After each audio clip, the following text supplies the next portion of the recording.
आज की वीडियो में हम पढ़ेंगे भारत की जनगणना 2011। ये एक ऐसा टॉपिक है जिसमें से हर एग्ज़ाम में 1 से 2 क्वेश्चंस आते ही है।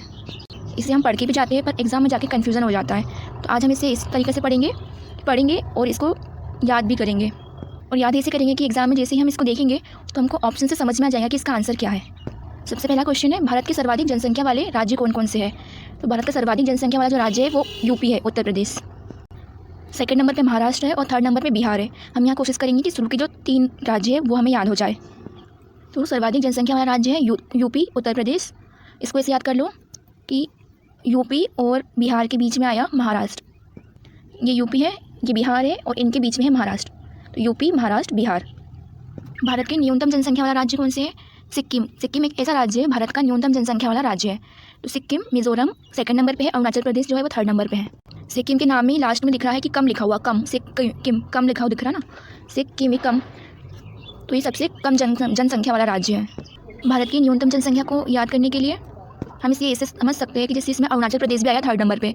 तो कोई लड़का है जिसका नाम अरुण है, उसे मज़े करना है, उसके पास बहुत सारे सिक्के हैं, तो वो कहाँ जाएगा? गोवा जाएगा, गोवा। तो इसको हम कह सकते हैं सिक्किम, मिजोरम, अरुणाचल प्रदेश और गोवा। 10 की वृद्धि, सर्वाधिक 10 की वृद्धि वाला राज्य कौन सा है? मेघालय। मेघालय जो राज्य है उसमें सर्वाधिक 10 की वृद्धि हुई है। मेघालय के बाद अरुणाचल प्रदेश, फिर बिहार, फिर जम्मू कश्मीर और मिजोरम। इसमें 3 देख लेंगे हम शुरू के, मेघालय, अरुणाचल प्रदेश, बिहार। 10 की वृद्धि वाले राज्य को हम ऐसे रिलेट कर सकते हैं कि मेघालय है, कोई लड़की है मेघालय है, उसका नाम मेघा है। कोई लड़की है उसका नाम मेघा है, उसका जो है हस्बैंड वो है, उसका नाम है अरुण, और ये दोनों जो है वो बिहार के निवासी है। और पिछले 10 वर्षों में इनके बच्चे जो है वो एक लिमिट से ज़्यादा हो गए, जिसके कारण 10 की वृद्धि बढ़ गई। तो मेघा से मेघालय, अरुण से अरुणाचल प्रदेश, कहाँ के निवासी हैं? बिहार से। 10 की वृद्धि बढ़ गई तो अभी जम्मू कश्मीर चले गए बिहार छोड़कर, बिहार जम्मू कश्मीर गए तो जम्मू कश्मीर तो अब राज्य रहा नहीं।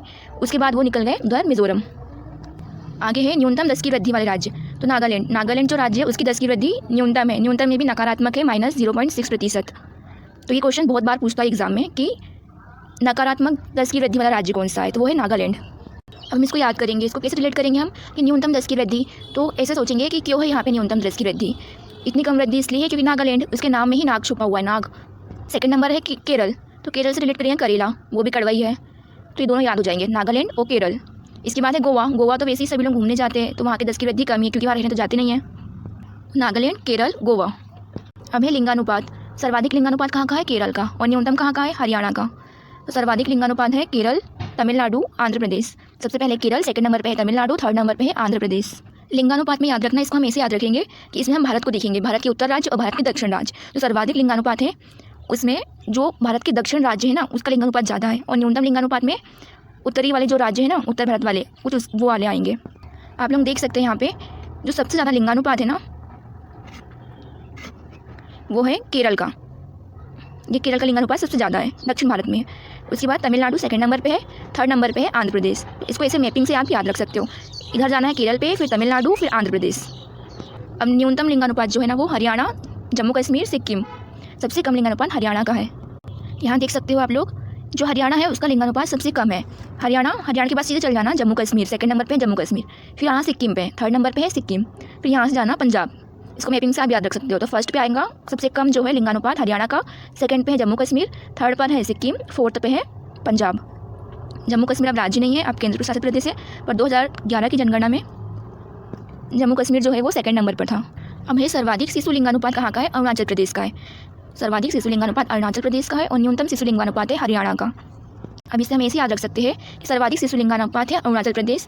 तो यहाँ पे अरुणाचल प्रदेश में अभी हमने पहले पढ़ा था, अरुणाचल प्रदेश को हमने रिलेट किया था अरुण से, और मेघालय भी आ रहा है यहाँ पे, तो हमको रिलेट करना है मेघा से। और यहाँ लिंगानुपात है, मतलब ये दोनों हस्बैंड वाइफ है और ये उनकी होंगी बेटी जिसका नाम मिजोरम है। तो अरुणाचल प्रदेश और मेघालय के बीच में कौन आया? मिजोरम, इसलिए शिशु लिंगानुपात बढ़ गया। सर्वाधिक शिशु लिंगानुपात कहाँ का? अरुणाचल प्रदेश, मिजोरम, मेघालय। इसको ऐसे रिलेट करके आप याद रख सकते हो। जब ऑप्शन दिखेगा तो खुद ही याद आ जाएगा आपको, पर ये पहले याद रखना कि यहाँ पे पहले अरुणाचल प्रदेश आएगा, फिर मिजोरम, फिर मेघालय। इसके पहले जो हमने पढ़ा था पहले वहाँ पे मेघालय आ रहा था, 10 की वृद्धि में पहले नंबर में मेघालय था। लिंगानुपात में सबसे पहले अरुण आएगा, तो अरुणाचल प्रदेश, मेघालय थर्ड नंबर पे और मिजोरम सेकंड नंबर पे। हो सकता है आपको समझ में आ रहा है कि कैसे याद करना है। सर्वाधिक शिशु लिंगानुपात, कोई लड़का है उसका नाम अरुण है, उसकी बेटी का नाम है मिजोरम और उसकी वाइफ का नाम है मेघा, तो मेघालय, इसको ऐसे याद रख सकते हैं। हम न्यूनतम शिशु लिंगानुपात हरियाणा, ये तो याद ही रहेगा कि सबसे कम लिंगानुपात हरियाणा का है। सेकंड नंबर पे पंजाब है और थर्ड नंबर पे जम्मू कश्मीर है। फोर्थ नंबर पे राजस्थान है। अभी सर्वाधिक जनसंख्या घनत्व, आपको याद आ रहा होगा, हमने पढ़ा था सबसे पहले कि सबसे ज़्यादा जनसंख्या वाला राज्य कौन सा है। तो हमने उसको ऐसे पढ़ा था कि यूपी और बिहार के बीच में आया महाराष्ट्र। पहला था यूपी, दूसरा था महाराष्ट्र, तीसरा था बिहार। अब यहाँ जनसंख्या घनत्व, तो सर्वाधिक जनसंख्या घनत्व वाला राज्य कौन सा है? बिहार। तो हम इसे यहाँ पे ऐसे याद रखेंगे, इसे रिलेट कर सकते हैं कि बिहार और यूपी के बीच कौन आए? पश्चिम बंगाल और केरल। यहाँ पे दो याद रखना है, पश्चिम बंगाल और केरल। बिहार और यूपी के बीच में कौन आएगा? पश्चिम बंगाल और केरल। सर्वाधिक जनसंख्या घनत्व कहाँ का है? बिहार का। सेकंड पे पश्चिम बंगाल, थर्ड पे केरल, फोर्थ पर यूपी। अब है न्यूनतम जनसंख्या घनत्व वाला राज्य कौन से है? अरुणाचल प्रदेश। जो अरुणाचल प्रदेश है उसका जो जनसंख्या घनत्व है वो सबसे कम है। जनसंख्या घनत्व होता क्या है? जनसंख्या घनत्व होता है कि जैसे प्रति वर्ग किलोमीटर में निवास करने वाली जो जनसंख्या है उनकी संख्या। न्यूनतम जनसंख्या वाले राज्य कैसे याद रखेंगे हम? फिर से अरुण आ गया यहाँ पे, अरुणाचल प्रदेश मतलब अरुण। अब इसमें याद रखेंगे कि अरुण है, उसे मज़े करने हैं, उसके पास सिक्किम भी है, उसके पास सिक्के भी है, उसके पास मणि भी है। तो वो अब किसी को भी अपने साथ लेके नहीं जाएगा कहीं भी, वो अकेला ही घूमने चले जाएगा। अरुण है, उसको मज़े करना है, उसके पास सिक्के भी है, मणि भी है, तो वो अकेले ही जाएगा। तो उसके आसपास पर किलोमीटर तक किसी को भी लेके नहीं जाएगा। तो जनसंख्या घनत्व क्या होगा? कम हो जाएगा। तो याद कर लो, अरुणाचल प्रदेश, उसे मज़े करना है, अरुण को तो मिजोरम, सिक्के बहुत है तो सिक्किम, मणि भी है तो मणिपुर। अब हम याद करेंगे साक्षरता वाले राज्य। तो सर्वाधिक साक्षरता वाले राज्य कौन से, प्रतिशत में कौन से हैं? तो सबसे पहले नंबर पे केरल। केरल की साक्षरता सबसे ज़्यादा है। न्यूनतम साक्षरता वाला राज्य कौन सा है प्रतिशत में? बिहार। और सर्वाधिक साक्षर केरल। सेकंड नंबर पे मिजोरम, थर्ड नंबर पे गोवा। इसको कैसे याद रखेंगे हम? तो केरल आ गया, केरल को हम ऐसे सोचेंगे कि केरल मतलब कल, केरल कल। तो इसको ऐसे याद रखेंगे कि कल से मजे नहीं गोवा में, क्योंकि तीनों तरफ सब पढ़ रहे हैं, सबको साक्षरता बढ़ानी है, सर्वाधिक साक्षरता लानी है। सर्वाधिक साक्षरता के लिए कल से मजे नहीं गोवा में, क्योंकि तीनों तरफ सभी पढ़ रहे हैं। आप लोग देख सकते हो, मैं लिखा भी यहाँ पे, कल से मजे नहीं गोवा में। कल मतलब केरल, मजे से मिजोरम, सेकंड नंबर पे, थर्ड नंबर पे गोवा, फोर्थ नंबर पे है त्रिपुरा। और साक्षरता में ये वाला तो सब पढ़ रहे हैं, मतलब साक्षरता सबसे ज़्यादा साक्षरता केरल की। न्यूनतम साक्षरता बिहार की है, तो ये तो याद रहेगा, याद रख लेना इसको। न्यूनतम साक्षरता बिहार प्रतिशत में, और सेकंड नंबर पे है अरुणाचल प्रदेश, थर्ड नंबर पे है राजस्थान। बिहार, अरुणाचल प्रदेश, राजस्थान। अब हम देखेंगे सर्वाधिक पुरुष साक्षरता कहाँ की है।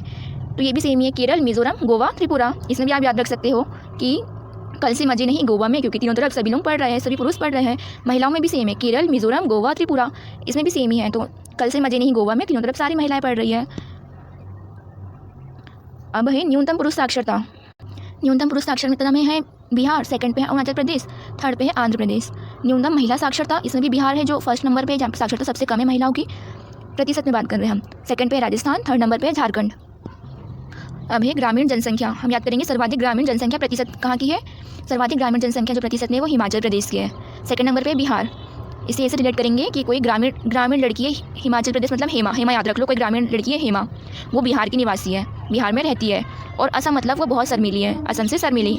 ओडिशा मतलब वो कुछ भी बस ओढ़ के रखती है। और उसकी एक फ्रेंड है मेघा, तो वो है मेघालय, फोर्थ नंबर पे मेघालय, ये भी याद दे सकता है। तो फर्स्ट पे है हिमाचल प्रदेश मतलब हेमा बिहार की निवासी है। सेकंड नंबर पे बिहार, वो बहुत शर्मीली है, थर्ड नंबर पे असम, फोर्थ नंबर पे ओडिशा। तो सर्वाधिक ग्रामीण जनसंख्या प्रतिशत वाला राज्य हिमाचल प्रदेश, सेकंड पे है बिहार। सर्वाधिक नगरीय जनसंख्या कहाँ की? सर्वाधिक नगरीय जनसंख्या प्रतिशत में कहाँ की है? गोवा की। गोवा की सर्वाधिक नगरीय जनसंख्या गोवा की है। उसके बाद सेकंड पे मिजोरम है, थर्ड पे तमिलनाडु है। सर्वाधिक नगरीय जनसंख्या प्रतिशत में है गोवा, मिजोरम, तमिलनाडु।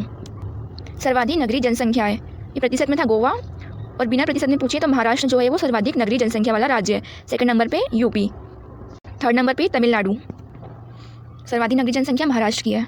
न्यूनतम नगरीय जनसंख्या सिक्किम की है, सिक्किम कम न्यूनतम नगरीय जनसंख्या वाले राज्य सिक्किम, सेकंड पे है आंध्र प्रदेश। अब है अनुसूचित जाति। सर्वाधिक एससी कहाँ पर है? तो जो सर्वाधिक एससी है ना वो उत्तर प्रदेश में है। सेकंड पे पश्चिम बंगाल, उत्तर प्रदेश, पश्चिम बंगाल, बिहार। सर्वाधिक एससी यूपी और बिहार के बीच में यहाँ पे पश्चिम बंगाल आ जाएगा। सर्वाधिक एससी में आप याद रखेंगे यूपी और बिहार के बीच में कौन आएगा? पश्चिम बंगाल। ये थर्ड नंबर पे है, थर्ड चीज़ है जो हम याद रख रहे हैं, यूपी बिहार के बीच पश्चिम बंगाल। इसके पहले हमने याद रखा था जनसंख्या में, फिर सेकंड पे जनसंख्या घनत्व में याद रखा था।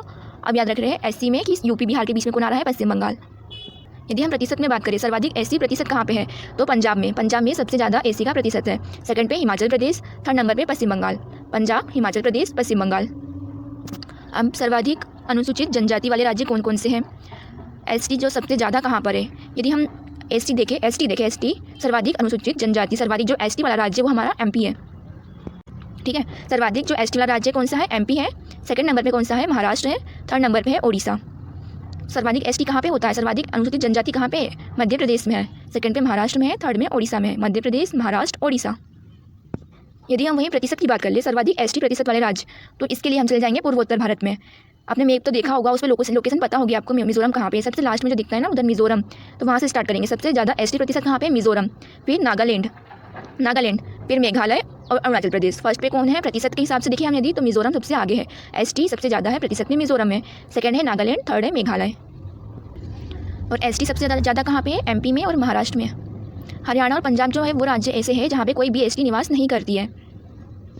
यहाँ लिखा है नागालैंड और अरुणाचल प्रदेश में कोई भी एसटी नहीं है। क्यों नहीं है? क्योंकि वहाँ पे सर्वाधिक एसटी है। नागालैंड में और अरुणाचल प्रदेश में एसटी निवास नहीं करती है। ठीक है, इतना तो सभी को याद हो गया होगा। 1 से 2 बार आप ये वीडियो देखोगे तो आपको चीज़ें समझ में आने लगेंगी। जैसे क्वेश्चन इसमें से यदि आता है कोई भी एग्जाम में, तो आप रिलेट कर सकते हो और टिक लगा सकते हो सही वाले आंसर में। अब हम देख लेते हैं केंद्र शासित प्रदेश। केंद्र शासित प्रदेश जो है सर्वाधिक जनसंख्या वाला कौन सा है? दिल्ली है, फिर सेकंड पे पुदुचेरी है, थर्ड पे चंडीगढ़ है, चंडीगढ़। तो केंद्र शासित प्रदेश सर्वाधिक जनसंख्या वाला केंद्र शासित प्रदेश दिल्ली है। न्यूनतम जनसंख्या वाला केंद्र शासित प्रदेश लक्षद्वीप है। सर्वाधिक 10 की वृद्धि कहाँ की हुई है? तो दादर एवं नगर हवेली। न्यूनतम 10 की वृद्धि कहाँ पे हुई है? लक्षद्वीप में। न्यूनतम 10 की वृद्धि है लक्षद्वीप की। सर्वाधिक जनसंख्या घनत्व कहाँ पे है? दिल्ली में है। न्यूनतम जनसंख्या घनत्व कहाँ पे है? तो अंडमान और निकोबार द्वीप समूह। सर्वाधिक लिंगानुपात कहाँ का है? पुदुचेरी का। न्यूनतम लिंगानुपात दमन व दीव का। न्यूनतम लिंगानुपात है दमन व दीव। सर्वाधिक शिशु लिंगानुपात कहाँ का है? अंडमान और निकोबार द्वीप समूह। न्यूनतम शिशु लिंगानुपात कहाँ का है? दिल्ली का है न्यूनतम शिशु लिंगानुपात न्यूनतम है दिल्ली का। सर्वाधिक साक्षरता प्रतिशत वाला केंद्र शासित प्रदेश कौन सा है? साक्षरता लक्षद्वीप में सबसे ज़्यादा है। लक्षद्वीप, इसको ऐसे याद कर सकते हैं कि लक्षद्वीप सर्वाधिक साक्षर होने का लक्ष्य लक्षद्वीप। न्यूनतम साक्षरता दादर एवं नगर हवेली। दादर से दादा याद आ रहा है ना, सबसे न्यूनतम साक्षरता प्रतिशत कहाँ से है? दादर एवं नगर हवेली। पुरुष की साक्षरता लक्षद्वीप में है, न्यूनतम पुरुष साक्षरता दादर और नगर हवेली में है। सर्वाधिक महिला कहाँ की साक्षर है? तो लक्षद्वीप की है। न्यूनतम महिला साक्षरता कहाँ पे है? दादर एवं नगर हवेली। सर्वाधिक नगरीय जनसंख्या कहाँ पर है? प्रतिशत में भी और नॉर्मल भी कहाँ पे है? दिल्ली में। न्यूनतम नगरीय जनसंख्या कहाँ पे है प्रतिशत में? तो न्यूनतम जो रहती है वो अंडमान और निकोबार द्वीप समूह पर।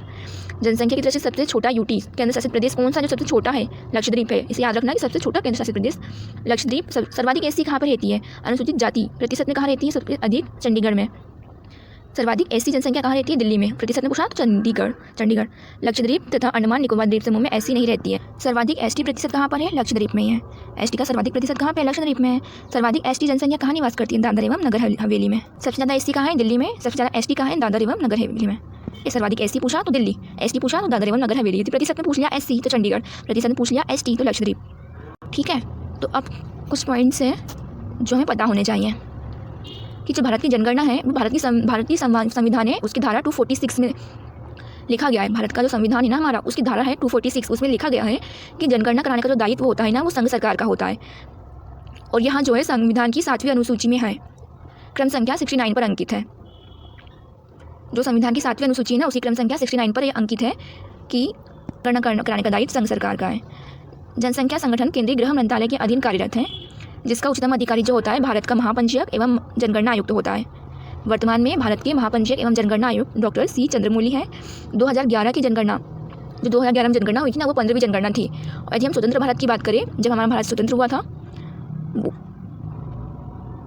स्वतंत्र भारत से काउंट करें तो वो 7वीं जनगणना थी। तो 2011 की जो जनगणना थी वो 15वीं नंबर की थी और स्वतंत्र भारत की थी वो 7वीं नंबर की थी। जनगणना 2011 का शुभंकर क्या था? प्रगड़क शिक्षिका थी। इसका आदर्श वाक्य का क्या था? जनगणना 2011 का आदर्श वाक्य था हमारी जनगणना हमारा भविष्य। भारत में जनगणना की जो शुरुआत हुई थी 1872 में हुई थी। उस समय जो थे लॉर्ड मेयो का कार्यकाल था। 1872 में लॉर्ड मेयो के समय भारत की जनगणना चालू हुई थी। यदि हम नियमित जनगणना की बात करें, नियमित जनगणना की जो शुरुआत हुई थी वो लॉर्ड रिपन के कार्यकाल में चालू हुई थी 1881 में। 1881 में जनगणना आयुक्त थे W प्लोडन। जो स्वतंत्र भारत की पहली जनगणना हुई थी ना वो 1951 में हुई थी। और जनगणना आयुक्त कौन थे? आर्य गोपाला स्वामी। आधुनिक विश्व में सर्वप्रथम व्यवस्थित रूप से जो जनगणना कराने का श्रेय जाता है वो स्वीडन को जाता है। 10 की जनगणना की शुरुआत कब हुई थी? 1790 से अमेरिका में हुई थी। जो इंग्लैंड में जनगणना हुई है प्रारंभ, वो 1801 से स्टार्ट हुई थी। और 10 की जनगणना की शुरुआत कब हुई? 1790 से हुई है और अमेरिका में हुई थी। ठीक है, तो ये इतने पॉइंट्स कंप्लीट हो गए। कुछ छूट गया होगा तो वो मैं अगले वीडियो में लेकर आऊँगी, या फिर मैं डिस्क्रिप्शन में लिख दूँगी कि कुछ छूट गए हो पॉइंट्स तो